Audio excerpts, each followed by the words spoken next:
Your business exists because you had the idea to start it. Everything begins in our minds. That's why your business results cannot outgrow your current level of thinking. Do you want to serve more clients, make more money, without working more or burning yourself out? Grow yourself first as a leader of your business, because that's who you are, a leader, even if you're the only person in your business right now. When you lead yourself first, the business results will always follow. My name is Maggie Barotin. I'm an international business and leadership coach, an expert in business mindset, strategy, and high performance. I created the Diamond Effect podcast to help you elevate your thinking, expand your perspective, and through it, grow your business without overwhelm. So let's get started.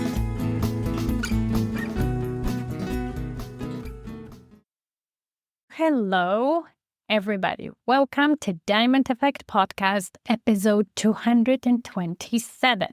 Today is our last and third part of a series talking about 3 pillars of scaling your business.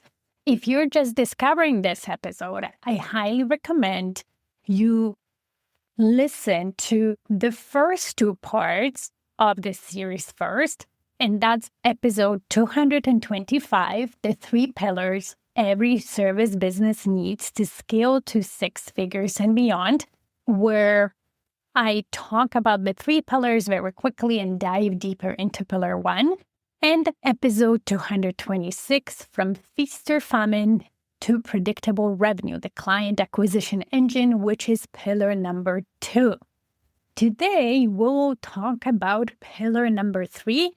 And that's when you start scaling, you have more and more clients, and then what happens next? Because at first, when we're scaling, we're focusing a lot on lead generations and sales and getting clear on our messaging and positioning and getting even sometimes some of the people in place so that we can generate more and more leads, more and more interest, and sign more clients. But with those clients then comes the responsibility of delivery of your services. And if you don't prepare for that, then that can create a lot of trouble for your business. One of the top reasons why some businesses fail is actually growing and scaling too fast, to the point when then the business cannot deliver what it promised to the new customers, and that creates customer dissatisfaction, complaints. It breaks down the team behind it, the brand image suffers dearly, and some businesses actually can't come out of this victorious and collapse. You do not want to do it. You want to also prepare the back end of your business to not only serve all those new clients that are coming, but keep delighting them and so you can keep scaling as a business. So pillar 3 is all about systems and scale infrastructure. And you build it a little bit as you go. And that's why you might not want to get too many clients all at once, just because it's very hard then to build that. That's why I am a big proponent of sustainable growth and scaling in a way that you can actually handle the growth and you can prepare for influx of clients. This pillar combines operational systems, so the customer journey and the service delivery systems that allow you to serve more and more clients in a way that doesn't strain you or your team, doesn't burn them out, that automates certain things, that keeps your service at the highest quality with a lean infrastructure where you keep your operational cost reasonable, right? It also includes financial systems, so optimizing your profit, right? Because sometimes, again, businesses scale too fast, so they start throwing money to just deliver what they promise to the clients without really thinking about the cost management, and they become non-profitable. So even though the revenue is growing, their profits start declining. and they start losing money. And that's definitely what you don't want to be doing, because that is very short-sighted and that could bankrupt your business. The second part of that pillar is the time management and schedule designed for you as the CEO and as you hire and train people for them. It's very short-sighted, again, to be working like crazy yourself or your team. It will burn out. You will burn out or they will burn out, and in the long term, it's going to hurt you. And then the last part of it is, of course, team growth. So hiring, training, delegation, and leadership development. First, your skill set as you're hiring and growing your team, and then as the team grows, maybe developing inner leader that can become supervisors, operations management managers, and others. And I want to share with you my own personal story of burnout, because ultimately it did come from the company that I worked with, growing, pushing for growth to the point where it neglected getting ready for that growth. And even in their sales process, they neglected preparing the resources for that growth. And when the clients came and the contract came, we weren't ready, but we also didn't have funds to expand the delivery system to cater to the clients and to deliver what was promised. And what that led to is not only my personal burnout, and I wasn't the only employee who burned out at that time, there were multiple, but it led to almost a collapse of a line of business to the company I worked with. They did save it because they realized if they don't do something, it's going to be much more costly. But it also led to unhappy, dissatisfied client, loss of one of the bigger contracts that was gained at that time, and really losing a lot of good faith and good employees in the process. The best employees who actually cared and gave their best, even though they felt like they were set up to fail. And because of not having the foresight and not preparing for it. What are, let's say, the operational systems that you need to set up as you scale? So we talked about a client journey. You want to map out your client experience and from when they meet you, so marketing and sales, and we talked about it during pillar 2, but then when they pay and you start onboarding them. Whatever industry you're in, whether it's your financial industry, health and wellness, you want to map out every touch point that your client has with you and think about what do they need for them to understand that you're doing the best work, you're delivering the service, what kind of results you need to deliver at each touch point, and even think about how can you over deliver, right? And they create that service excellence when the client is delighted and very happy on those touch points. You also want to document all the standard operating procedures. So as you map out that journey, you want to document that and also add that every touch point, every time, you're delivering service to the clients and so on. Each step, you want to have a process for that because, of course, as your business scales, you're not going to be the only one delivering that service. You'll be hiring people to do that with you or for you. And you want them to understand how things are done in your company, to understand the culture, the mission behind it, the value behind it. And you ingrain that into those standard operating procedures. You also want in your operations create a continuous improvement mindset and culture. And that comes from a couple of different things. Having team members and yourself looking at every project, every client complaint or every client praise, and learning from that and thinking, what went well, what didn't, how could we have done it better so we could have avoided the complaint or minimized the challenges, or how did we the light at that client. What are the things that we've done that are not yet documented that we can include and keep doing for all the clients? And so that's like an ad hoc learning and just improving the processes as you go, and also having discipline of reviewing some key processes at least once a year and looking what has changed, what needs to be improved, what you've learned, because you are not going to pick up everything just learning on the go. Sometimes we're busy, we forget, and so on. So having that discipline of a once a year review will also allow you to continuously improve, not only on things you can actually get better and fix certain challenges, but also keep doing the things that are working even better and better.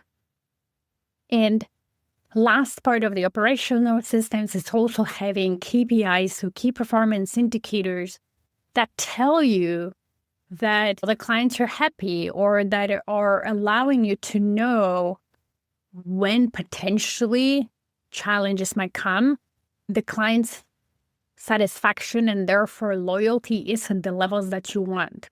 Those are always KPIs that end up tying to your financials and even your KPIs for marketing and sales. Because, for example, if your client satisfaction or loyalty rate is dropping, you know that it will negatively affect your financials, right? So if you have systems in place when you're checking that and, your goal is to be at 98, 95%, 98, 99%, and you're seeing it dropping and you're at 92, it will negatively affect your financials.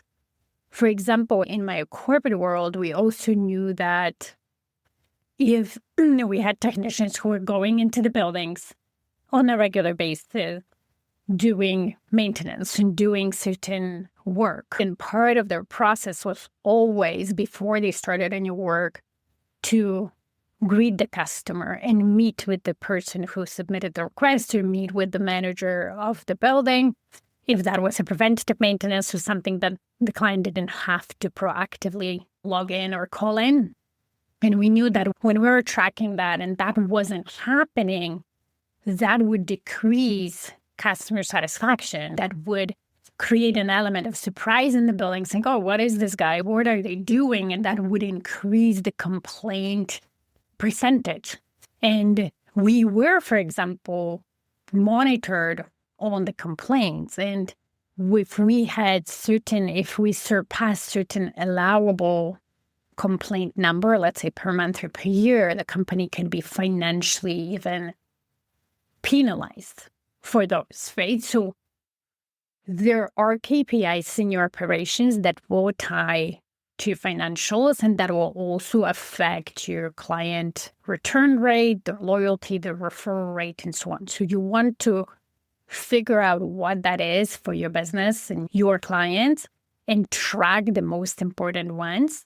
That will tell you and indicate whether you're going in the right direction or in the wrong direction. Then let's move on to financial systems. So at this point, as you're growing and scaling, and if you don't have a bookkeeper yet, you should hire one. Bookkeeping is one of the things that you want to delegate as soon as possible, so you have properly set up your P&L, so profit and loss statements. You can track your cash flow. You can start doing some predictive analysis, so what kind of income you're predicting to receive based on the orders, based on the quotes that are there or whatever.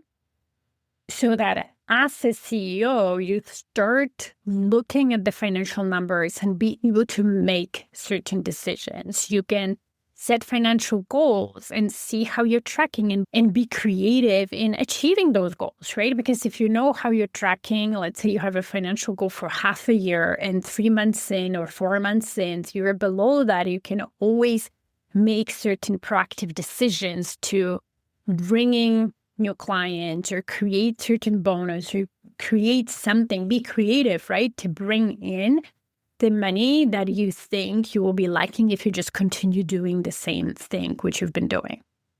So this will also allow you to understand your profit margins, right? Understand that only growing revenue does not always translate in growing profit. And I always say, what's the point of working hard and growth and scaling if you're not benefiting from it? If you're just working and hiring people and so on, but that doesn't translate into profit of your business, is that really worth the effort, the hours that you put in, right? So you need to understand your profit margins, your break even, start setting some targets. Also, as your business scales and your revenue scales and your profit scales, you can start also thinking even more into creating cash reserves for your business, right? Because you will have still fluctuations in revenue. Every business has certain fluctuations in revenue or unexpected expenses, or maybe you want to invest and you decide that you want to hire an employee that you didn't plan in the beginning of the year. If you have cash reserves, that can help you either bridge the cash flow problems or cover the unexpected expenses and so on. So you want to start building that up, and you want to make sure that you pay yourself consistently. So in the beginning, some business owners choose not to pay themselves in their businesses, especially if you have other sources of income. But you're not growing your business to just reinvest everything, right? Unless you really have other sources of income and everything you make of business is just to reinvest and you're okay with it. But from my experience, that's not the case for majority of business owners, right? You grow your business so that also you have a source of income for your personal expenses, for your family, and so on. So you want to start being more strategic and more consistent in how you pay yourself. And that's what we also work on in that third pillar. And then time management, delegation, and team building. So let's start. Then the next thing is team building and delegation, right? Figuring out your hiring roadmap, when to hire, who to hire, contractor versus employee, full-time, part-time. How do I create job descriptions for each of those? Who do I need first?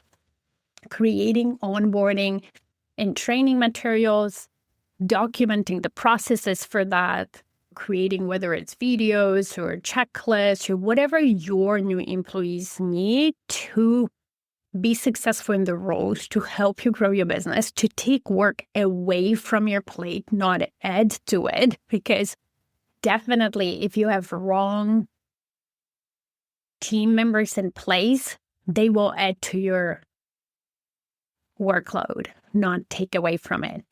A high-performing team member and then team will take away from your workload and will free your time for you to focus on things that only CEO should focus on. And that, of course, doesn't happen from day one. When you hire somebody, you need to train them, you need to mentor them. But within 3 to 6 months, depending on the role, depending on what they're responsible for in the company, if you have the right person and you train them properly, they will take away work from you, and actually with their ideas and their skill sets will help you keep growing and scaling your business.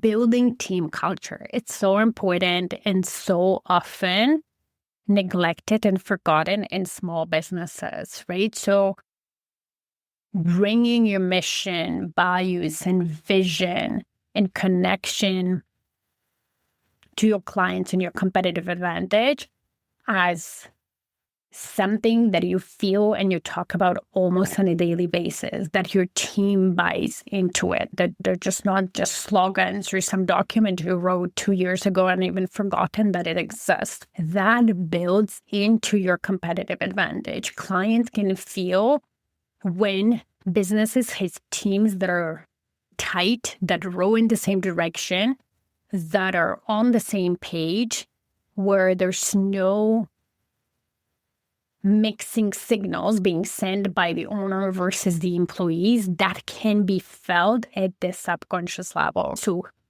building your team culture once you start hiring and having a team is critical. And then, of course, as your team grows, then developing some team leads or operations managers, so mentoring your people within. I always found that to be a great strategy whenever you can, rather than hiring from the outside, because it shows your team members that they have some career progression. So it boosts their loyalty, it boosts longevity. And for you, you have that opportunity to have employees who are super skilled and they know your business inside out, right? Because they learn from the beginning, from the entry-level positions to managerial positions. Those are the best employees I find from my experience whenever possible. That's not always possible, but whenever possible.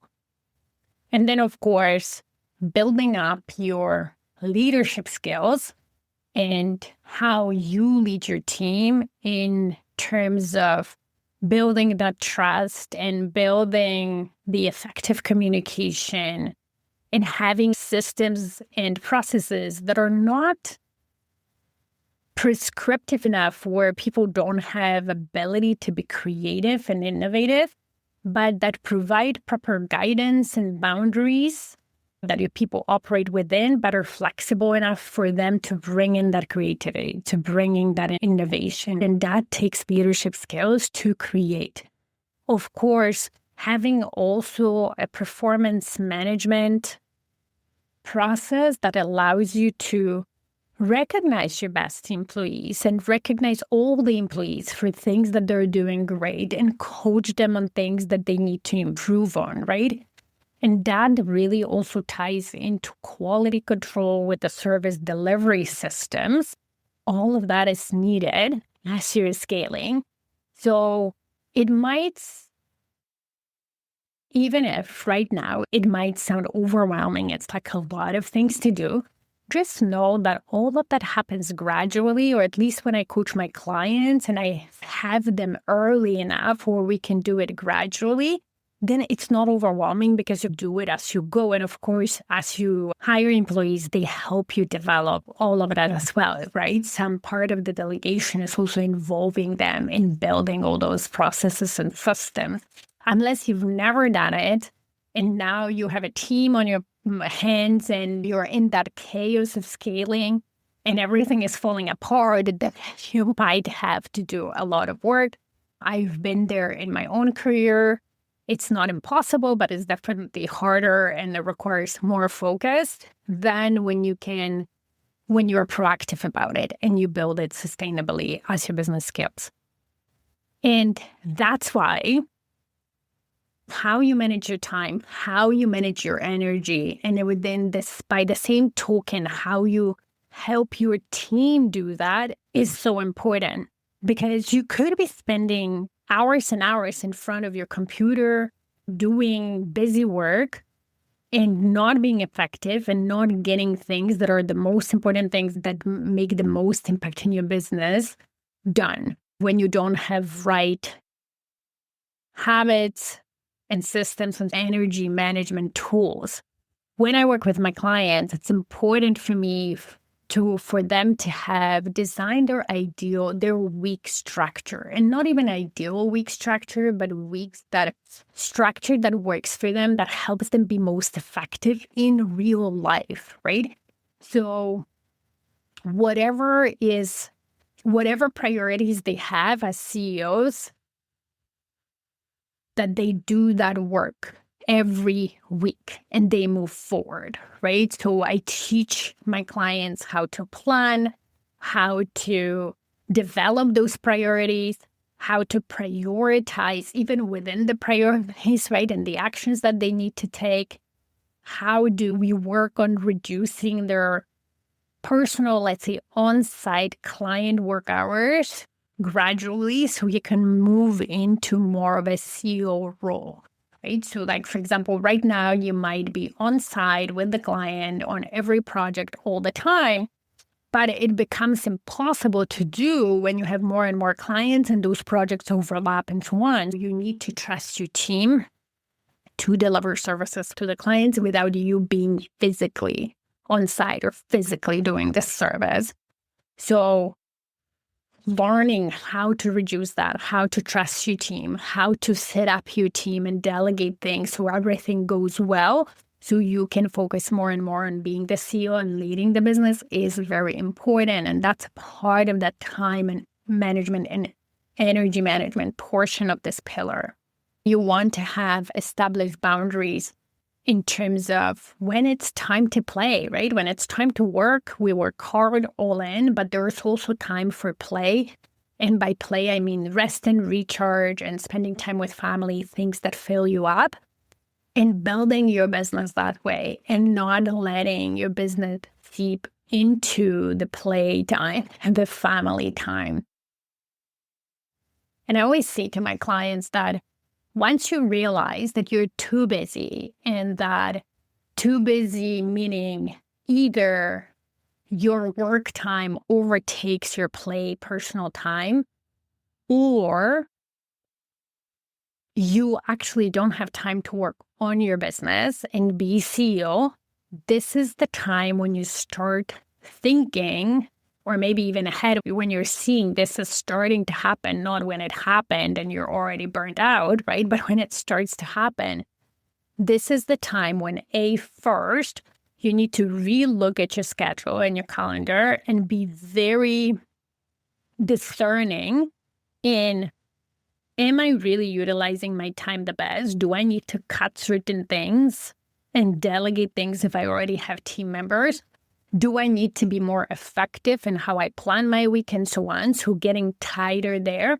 And once you do get tighter there and you're still running out of time, this is now a sign that you need to hire, that you need to start delegating, right? That maybe it's time to hire that bookkeeper, or maybe it's time to hire that VA, or maybe it's time to hire the next therapist that is going to help you serve your clients, or the next developer, or a next professional organizer, right? Because if you allow yourself to believe that only you can do those things, you're going to burn out. You're not going to scale because you will be that roadblock on the path of scaling. So yeah, in pillar 3, when I work with my clients, we're really building the operational foundation and financial foundation that allows you to scale your revenue without working more hours. And with clients who are actually satisfied and happy, that also means you're building more profit and therefore more freedom. You're starting to be able to detach yourself more and more from your business. And by detaching yourself, meaning not detaching yourself and not caring and not knowing what's going on in your business, but detaching from the day-to-day in and out operations of the business and being more of that visionary and guiding mentor for your team members, right? And not adding more stress or burning out. And that comes from really have that financial clarity, understanding not only your gross revenue or your sales, but also, your profits margin, understanding if you have any leaks in your money, having proper bookkeeping, knowing how to read your profit and loss statements, understanding your cash flow, knowing your break-even point, and then starting to creating some cash reserves. And so you're not stressed over during maybe some slower months. Getting tight on how you manage your time and energy and how you create that framework for your team members so they also don't overwork and burn out, right? Building that team strategically and creating culture and atmosphere for them when they can thrive, when you're rewarding the behaviors that you want to see and coaching on behaviors you don't want to see.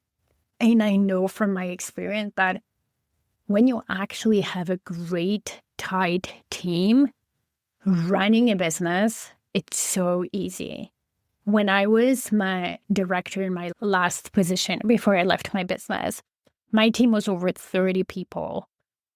But I didn't manage them directly. I had a couple of key players, managers/supervisors that were very good. They were so good. They always blew my mind. And with their help and some analytical team and so on, that team ran like a Swiss clock. I really did not have to be involved too much in day to day.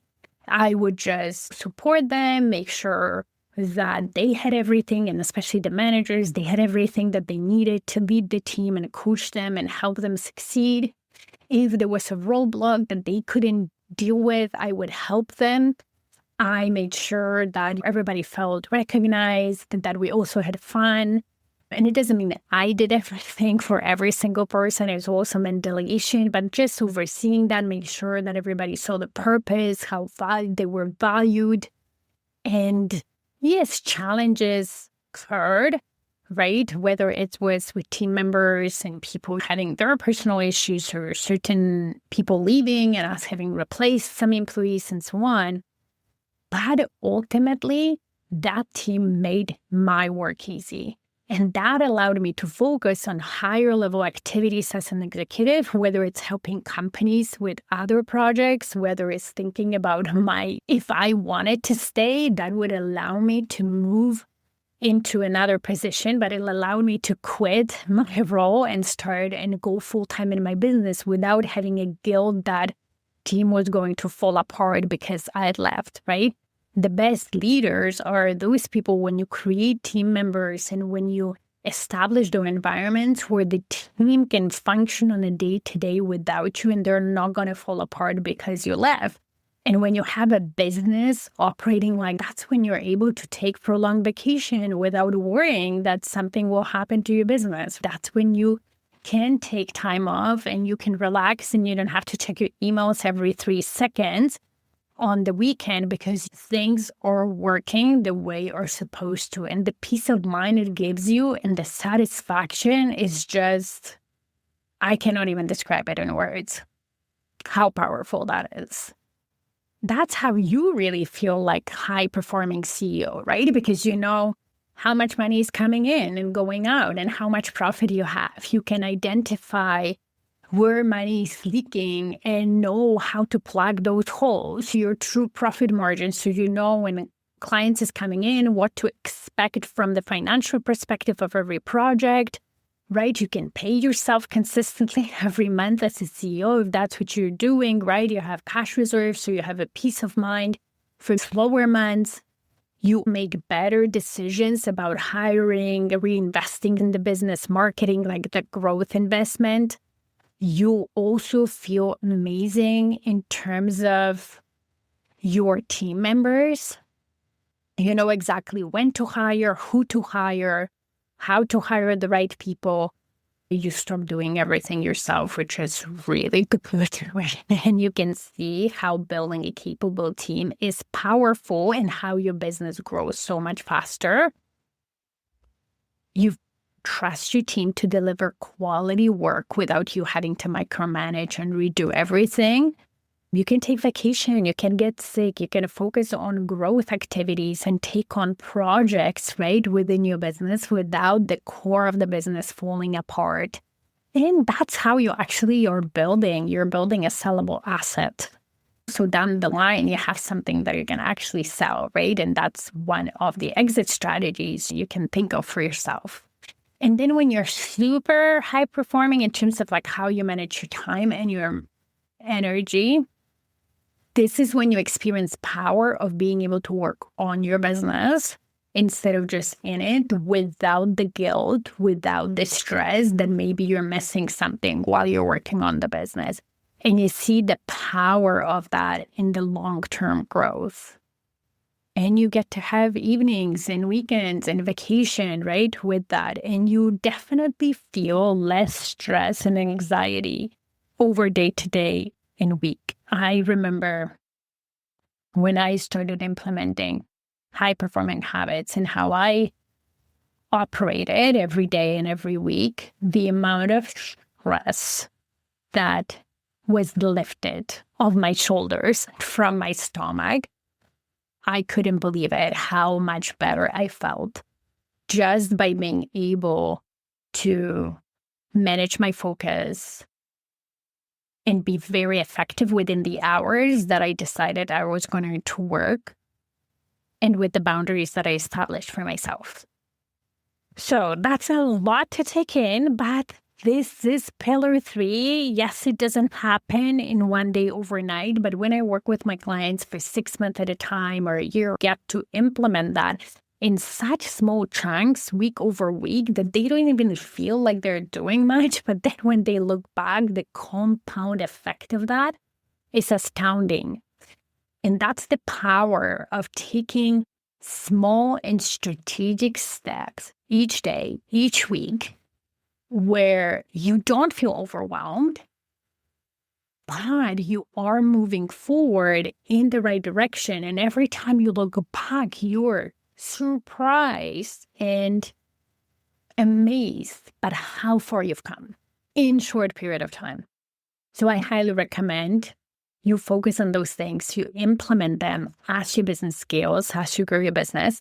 And hey, if you do need help, and it's always easier and better and faster with help, then I can help.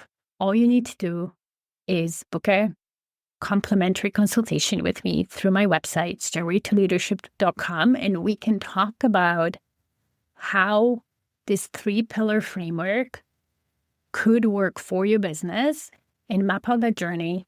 And regardless of what you decide, you'll come out of this conversation with so much more clarity, because it's going to be, of course, more tailored to your business than even this podcast. So happy week, and come back next week. I have a very interesting and fun conversation with one of my mentees and serial entrepreneur. So you'll learn a little bit about his journey. And we recorded that podcast in his beautiful studio in a city right next to where I live in Oshawa. So I will post it on my YouTube channel so you can actually watch this episode, because it's in such a beautiful setting and it's more dynamic than just me talking to the microphone, because it's an interview. So come back next week. Thanks for listening. Have a great week. Bye. Thank you for listening today. If this podcast resonated with you, please come back. Also, you can leave a review on whatever platform you're listening. And if you have a suggestion, question, or a topic you would like me to talk about, let's get in touch via email. Email me at maggie@stairwaytoleadership.com. See you in the next episode.